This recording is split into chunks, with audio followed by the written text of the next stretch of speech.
Beastie has just arrived for training, and we're going to see how he is on a leash. He obviously is very excitable, and maybe he doesn't have a lot of leash training, or maybe they've handled him on a leash, but there's not a lot of, proper leash training.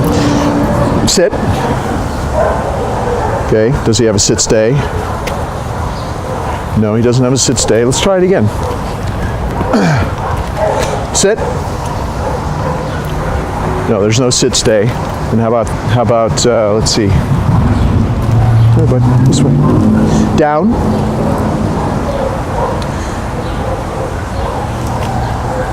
Let's try it again. Down. So he doesn't even know what down means.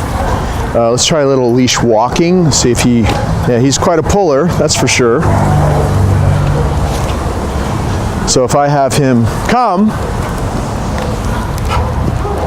which he kind of sort of knows what that means, and I have him next to me, now he has no concept of not pulling on the leash when he's next to me.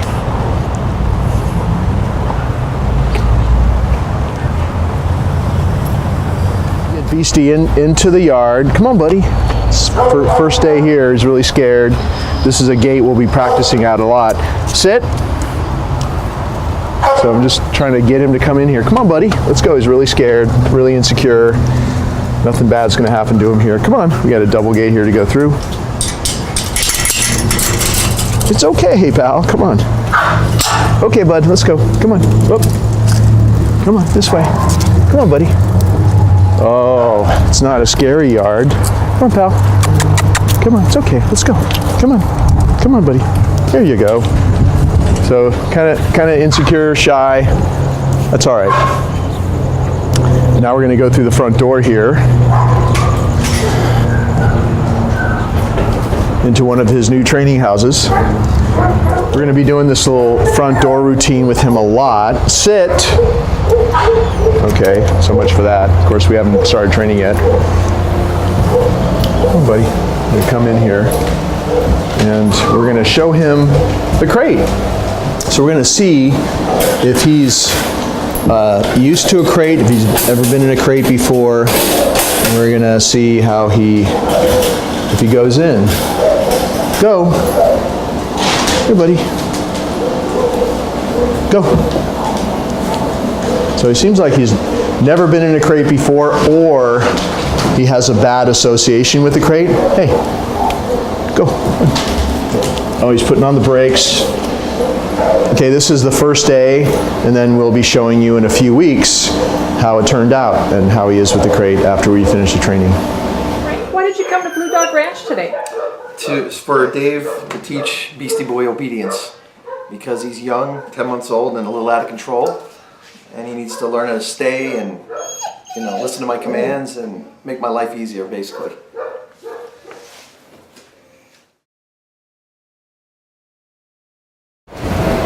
Sit. Good. You always walk him up to the crate, you have him sit, you open the door. This crate is always closed, so if he pops up, nope. Do a little left circle, put him back. Open the door, he waits till, with your right hand, you pat his chest and say, go. He's going to go in the crate there. He's going to go in, he's going to turn around to face you. He's going to get a treat. It's one of the reasons why he loves to always go in his crate. Therefore, he's got to wait for permission like that. So another way to do a little training in another life circumstance. And then you reach in, so I give him a treat, and then he's munching on that. I reach in and just take the prong collar and the choke chain off, and then close the door, and even maybe just one more time, a little bit more as I close the door, because you always want him to have a great feeling about being in the crate and a great feeling about your hands coming in the crate every time and touching his collar and closing the door and all that. Everything's positive, positive, positive there in the crate. And then I always hang the prong collar up on the door. That way it doesn't get all tangled up in itself. It's a very convenient way to just let it hang there. And then you can put the choke chain and the leash wherever you want. You could maybe lay it on top of the crate or wherever. Just make sure that it's not hanging down, because he could easily grab this leather leash and pull it in. He's the type of dog that might try to do that. So the choke chain is only for safety. It's always hanging loose, and it's just, it's attached to the leash as the prong collar is. And if the prong collar, and it's always loose, and if the prong collar ever comes off on the street, then this comes into play and you don't lose him. But it's never for training. This would be very damaging to his throat over time. And this is just not used for training. It's not good at all. So, but it's only for safety. The prong collar, although it may look scary, this is the smallest size they make actually, but it's a very well-made prong collar. It's not sharp, it's blunt. And as you can see throughout the videos, there's no corrections or pain involved in this. But the beauty of the prong collar is that it closes with the same pressure all the way around, equally in the back as on the front, whereas the choke chain or any kind of other collar like that is all the pressure's right there. So you'll see that it's so much easier for you to handle him. And as you see in the videos with this, it's just little signals. That's all you got to do. So it makes it really easy. His routine here has been sleeping in the crate every night. He gets all his meals in the crate. His bones and chewies, everything good happens in the crate only. The door is always closed. It's closed when he's in and it's closed when he's out. You control his access in and out. He loves his crate. That's where everything good happens. He's got a very cushy little setup in there, blankets. You know, it's very comfortable. So that's his den. And then you control his access in and out of his den. It's just another way to show him that you're the boss in a very gentle but firm way. When I'm going to take him out of the crate, let's say I'm going to take him out on the street, so I'll just do the whole setup. This goes on first, this choke chain. And of course, you don't want, opening the door, you don't want him bounding out. So the first thing you do is you're all ready to go, you open it and you get him a treat.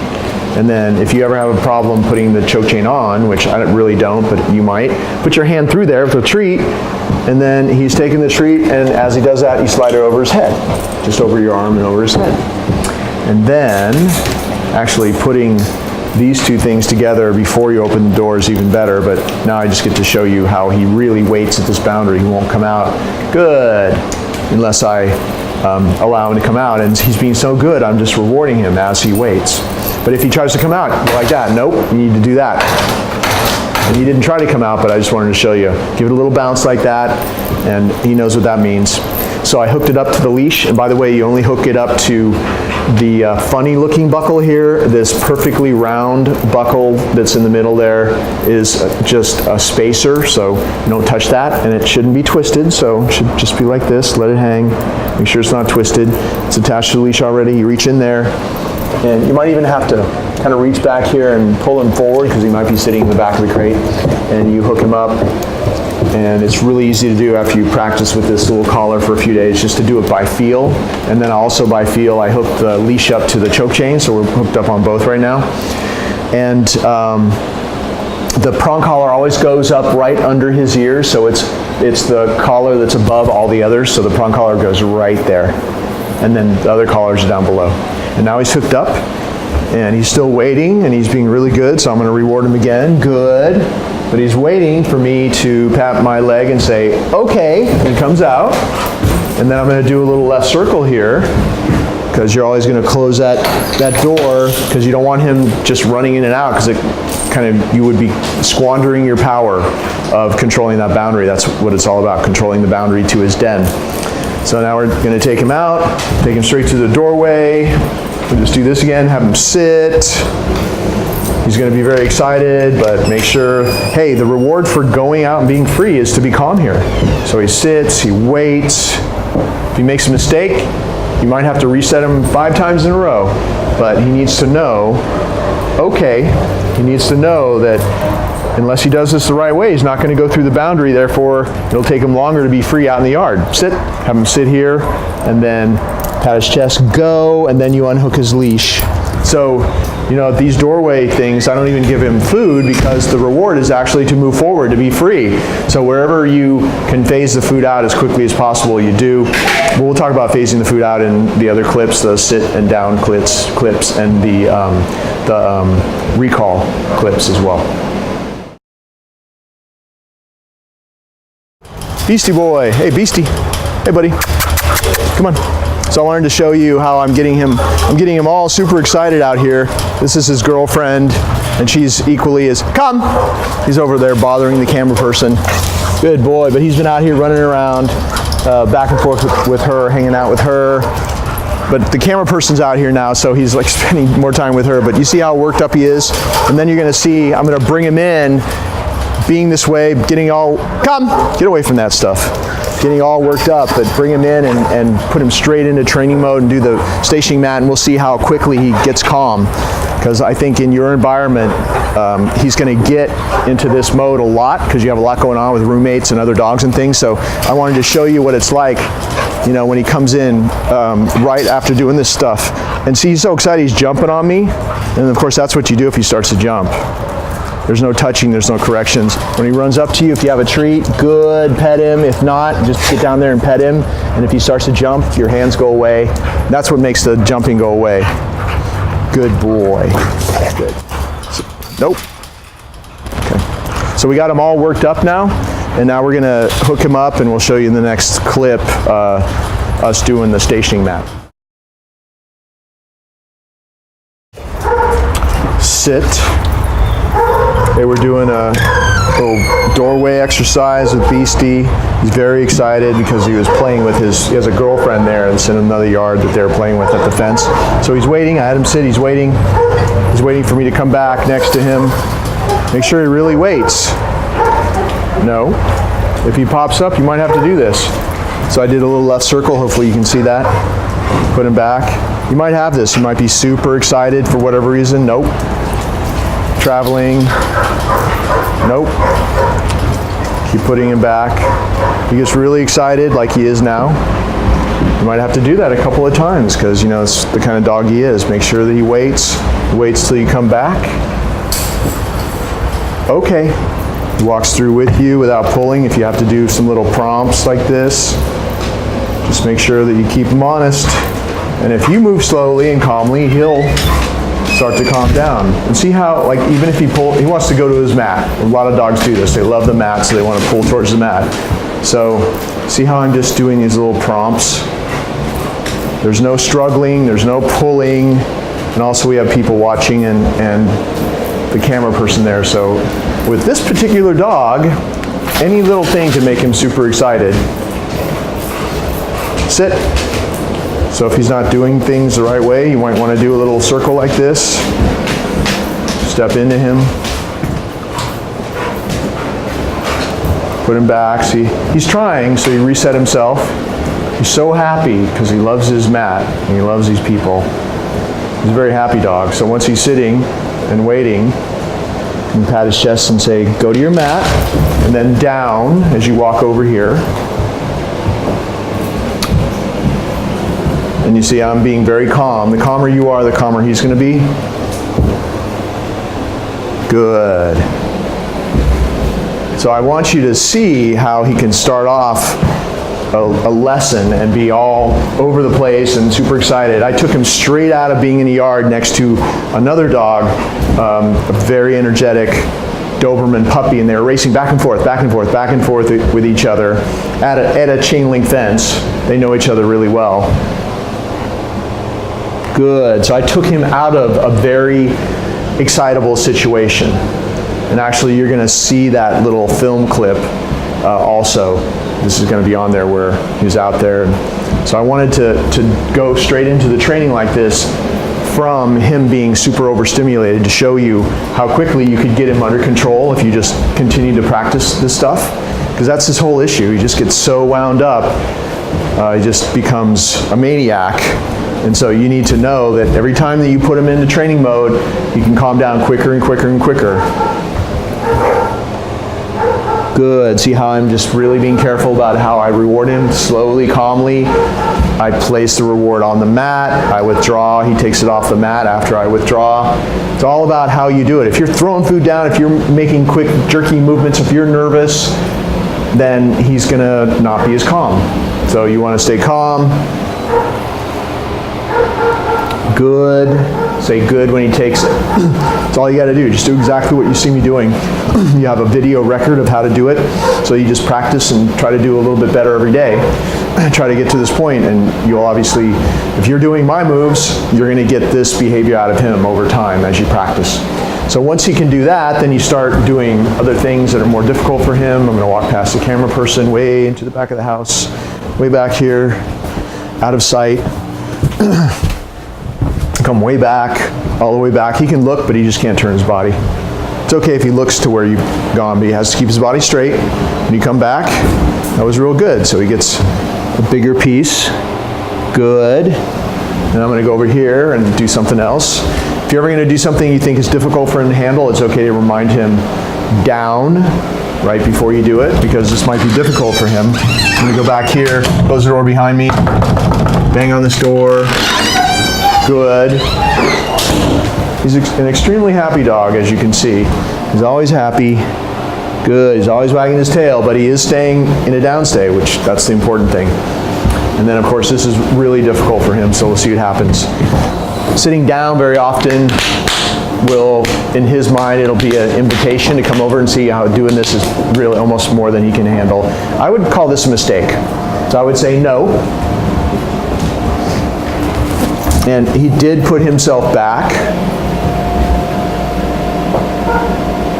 down. I don't want him turning to the side, so in this case you'd want to just reset him. Okay. Do a little left turn here. Make sure your body is always between him and the mat. And then you get another left turn here. Sit. Go to your mat. Down. No matter how excited he is, you have to stay calm. Little reward. Good. Try it again.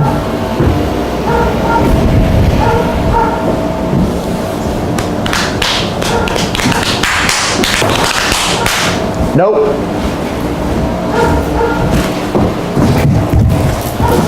So you reset him. Nope. Okay.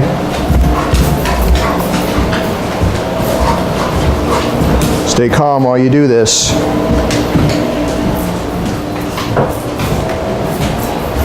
Sit. No. Go. Down. Try it again.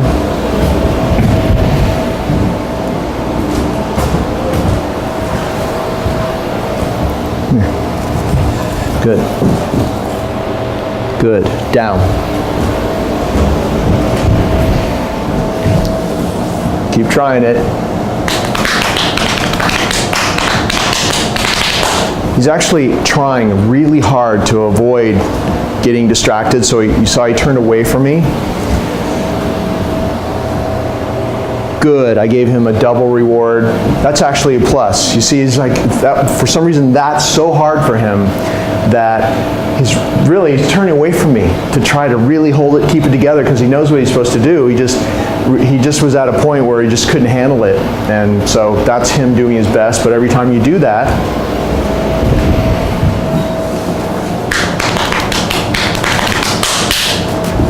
it gets better and better. Good. Nice big reward. That's actually what you just saw. The mistakes, resetting him several times, having a much different result when you're done. That's a big success, because tomorrow he'll be a little bit better. And we also started this exercise with him coming out of a very excitable situation, because I wanted to make a real life video for you to show you how he would be starting this when he was like super amped up and out of control. So this is worst case scenario, but so now you see how to deal with it and what to do when this happens to you. The last bit of big distractions we always do are the doorway stuff, going outside, which these things usually are the dog's big problems. Down. We got knocking on the windows, we got the mail flap, we got the doorbell, knocking on the door, and of course we've been practicing with those. Good. Good. It's good with those. just all dogs are different. They have certain things that are really, really hard for them to handle, and for him it's somebody doing that when they're sitting down. But of course it took him a long time to be able to do this. He used to pop up all the time, but now he's much calmer, he can handle it and stay under control through those things a lot easier now. So when you're gonna take him off the mat, and you pull on this leash, he won't get up. Good, because that's another thing, of course, he used to do. If you just pulled on a leash, he'd come running to you. But now he knows that he wasn't released. So we have extra added distractions of people back there and the camera person, which we never have. So he's doing really well considering all the extra stuff we're doing here today. But he's going to wait for you to come back next to him, stand next to him, and pat your leg and say, okay.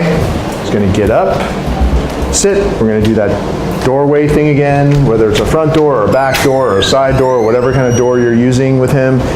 Whenever you can, you should do this exercise. It's really beneficial. He has to wait till you go back to get him. Never, ever, ever call him through. That's not helpful and very old-fashioned. We don't do that anymore because we know that just causes overstimulation and teaches the dog to rush through after you through the doorway. So he always waits till you come back.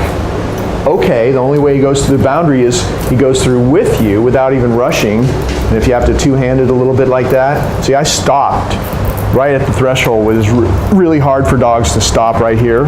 And her buddy is still right there. His buddy is still right there.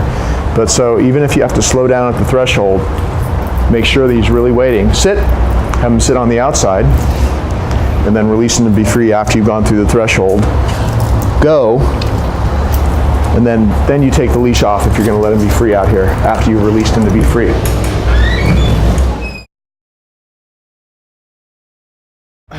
Sit.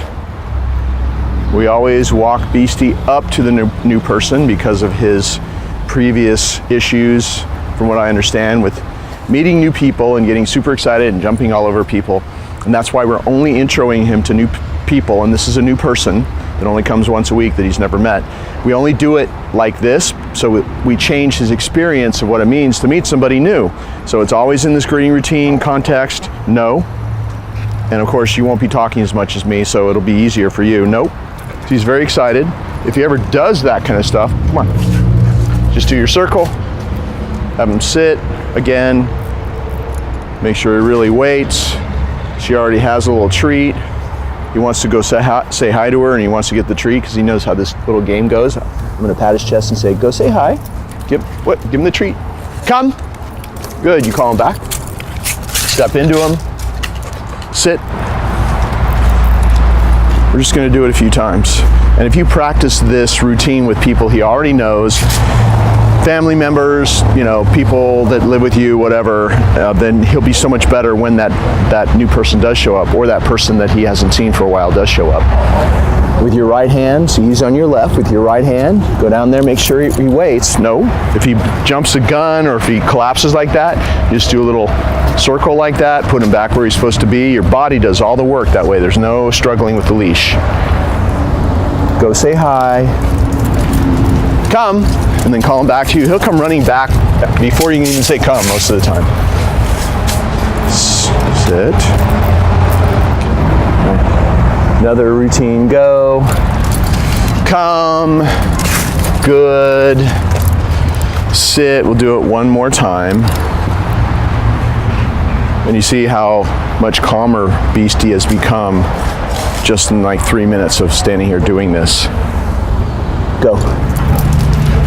Come. There's no jumping, and she's a little bit sit. No, never mind those people. We have people walking around us too, which is not easy for him. She's a little bit hesitant to pet him, and that's okay. But in a way, this is a good person to show you how to introduce to, because she would be the kind of person that would make him at his worst, because when somebody's a little bit shy or scared, the dog totally feels that. So. That's why she didn't pet him, but if somebody's comfortable, they could pet him, as you know, and it would be fine. But you see how quickly he calms down and stabilizes if we just introduce somebody in this situation. There's no jumping or anything. You use this routine, and it's going to be the same every time you do it, as long as you do it like I've been doing it. And then, of course, you'll get better at it every time you practice it with somebody. That's why I want you to practice in your backyard with family members, people who live there, just because you've got the sit stay, you got the go, and you got the come. It's just a way to practice some of his other training as well in a real life context. And he never jumps on anybody in this routine. Therefore, he gets used to running over and meeting people and never jumping again because of the way we do the greeting routine.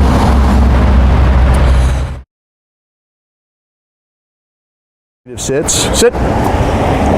Good. Just keep some treats in your right hand. Okay. Sit. Good. Okay. Sit. Good. Okay. Sit. Good. Okay. Sit. Good. Okay. Sit. Good. So these are beneficial because it teaches him to slow down. He starts to anticipate he's going to have to sit in a couple feet anyway. It's great, obviously, for his sitting skills as well. And it's just another way to teach him to be calm on a walk with you out on the street. We have some distractions passing behind the camera person. You don't have to show them though. You can see he's looking at them. See how he looked back at me? Good. If he checks back with you, whenever he sees anything else, you want to be there to give him a reward. It helps him take his interest off the outside world. It should be all about you. And that will help, doing those little things like that. So that's just another exercise you want to do. Even for a minute a day, you can do 8 or 10 of those. If you do that consistently, you'll see that your walks on a leash will get a lot easier over time. Go. I just want to do this little talk about the general leash handling when he's on free time, because most of the time he's going to be on free time on a walk. It's not going to be mostly training, it's mostly free time and then periodic calling him back to you, maybe doing some left circles, free time for a few minutes, calling him back to you, some consecutive sits, free time, calling him periodically to come away from other dogs or whatever distractions are on the street. But most of the time it's going to be just free walking on a leash. And so the way I always do it is left hand leash, and you're never taking it with your other hand unless you have to double up and do a little prompt like that if you hurt your arm or something. But normally it's just a little prompt with your left, and then your right is always free, come, to call him to you, right? Just like that, and your left grabs the leash, and then you have him sit, go. So when you're walking him, just left hand leash, your right hand's always free.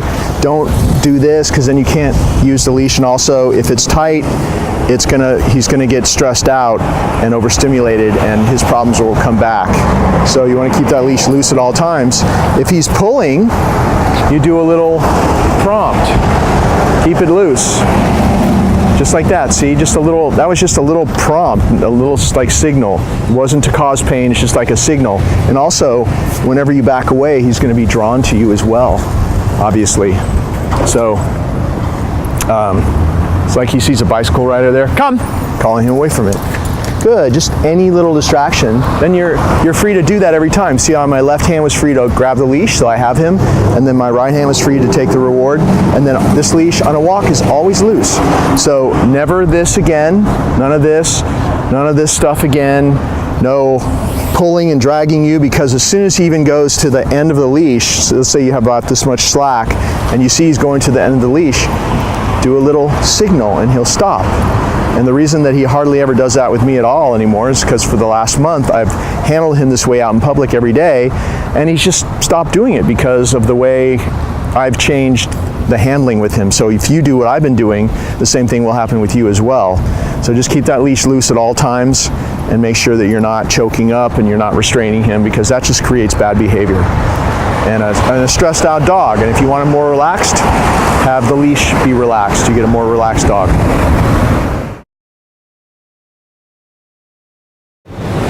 Sit. Good. So if he sits immediately, good. Reward him. See how I made eye contact and went straight down. He got a reward. He was actually looking at me. It's like this. Good. Looking at me as I gave him the reward. This is going to be tough for him to do because we're doing it with a lot of people walking around, a lot of things going on. There's some people right there. So we'll see if he can handle this. But you never repeat the command, so if I say SIT and he doesn't do it, I'm just going to pull up with a little bit of tension, and then his butt will hit the ground, and then I release the tension. You never repeat it. So if you reinforce it after you say it, if he hesitates, all he's going to know is you heard it once and he ended up there, and that's why you'll have it. Even now, you have it most of the time. And of course, stay is the tough one, and we don't say stay anymore. When we tell him to sit, it means to stay. And so you can practice. You know, this is really hard for him. Can you see all that? And to stay here, while I walk around both ways and do a sit-stay is good for him, with all these distractions behind him, no less. Good, he gets another reward for that. And then the only way he leaves is either you pat his chest and you release him to go, or, look at this. Look what just came around the corner. No, just in time. So we didn't expect all this to go on here. So I sort of like, you saw how I put him back. I said no, put him back. And they're still right there. But we're going to release him the right way. So we're going to release him now. He popped up out of a sit-stay because of all the distractions that just showed up. And so I'm doing just a little bit more of a sit-stay, just so we end this on a high note. And then, okay.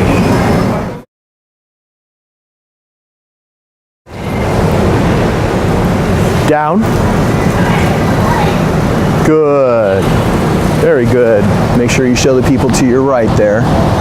Show everything that's going on here. So I said the command once. He went there. I gave him a reward, which is the way it's supposed to go. We're doing this in a very stressful place for him because he typically was not great with distractions and things going on. So and you can see this here. Just make sure you show everything. Good. If he had not gone down the first time I told him, I would never repeated the command. I just would have done this, my left foot, and he would have gone down. Stay is built into down, so you don't say stay. If he pops up, you say no and put him back, but he knows to stay and wait until he's released.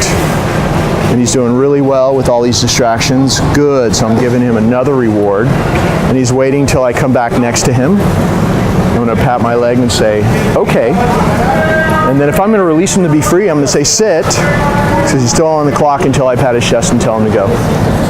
Go. Now he's free.